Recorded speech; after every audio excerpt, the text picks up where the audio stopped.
μονοπάτια του καημού στη γέφυρα του σκαναγκαμού με κάνει η μάνα μου. Μια φθινοπόρινη βραδιά, ζωή την κρύα σου καρδιά ήταν τα μάτια μου. Με κοντονίστρες πλαστικές όμορφες και δροματίστες με αναμουρίσαν. Και τα ματάκια τα μικρά ήταν του κόσμου τα αγαθά και συμφωνήσαν. Ήταν το γάλα μου μικρό και το νεράκι μου γλυφό που με μεγάλωνε. Για πέραν στην γωνιά μου η μοίρα, η κατούργα μου και με καμάρωνε. Ήταν το κλάμα μου κοντό σαν κάτι να θέλω να πω μα δεν με νιώσανε. Μια λυπημένη αναπνοή για την πουτάνα τη ζωή που με περαιώσανε. Έτσι ξεκίνησα, λοιπόν έτσι ξεκίνησα. Με ρωτήσανε ζωή μας εσύ μίλησα. Σαν λιγωμένο αετόπουλο στο χώμα, ψάχνω τη δύναμη να κρατηθώ ακόμα. Σαν λιγωμένο αετόπουλο στο χώμα, ψάχνω τη δύναμη να κρατηθώ ακόμα.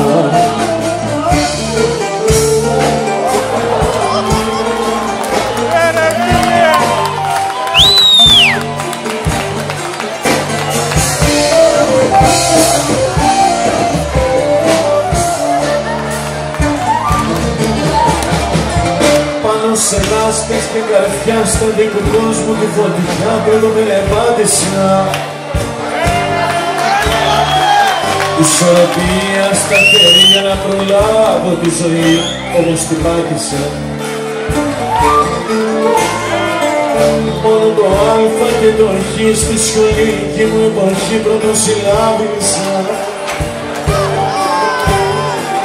Γι' αυτό το άχ και το γιατί έχω μ' ακολουθεί για 40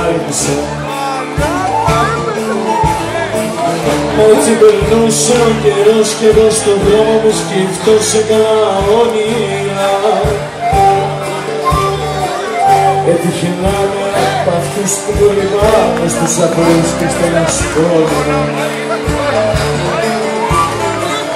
Στάζει το αίμα της ψυχής σαν τις σταγόνες της βροχής όμως ποιος νοιάζεται και μια αόρατη πυρηγή που μέσα μου εμπορεγεί ποιος τη μοιράζεται. Έτσι ξεκίνησα, έτσι ξεκίνησα με νεοκρίζα η ζωή μας εσύ μύθιζα. Σαν λιγωμένο αετόπουλο στο χώμα, σαν δύναμη να κρατηθώ ακόμα. Σαν λιγωμένο αετόπουλο στο χώμα, σαν δύναμη να κρατηθώ ακόμα. Έτσι ξεκίνησα λοιπόν, έτσι ξεκίνησα να μου δείξανε κι άλλο εγώ αντίκρισα. Δεν μου διασύξα ποια μέρα θα πεθάνω και του θανάτου μου γενέθλια να κάνω. Δεν μου διασύξα ποια μέρα θα πεθάνω και του θανάτου μου γενέθλια να κάνω. Με τα μάτια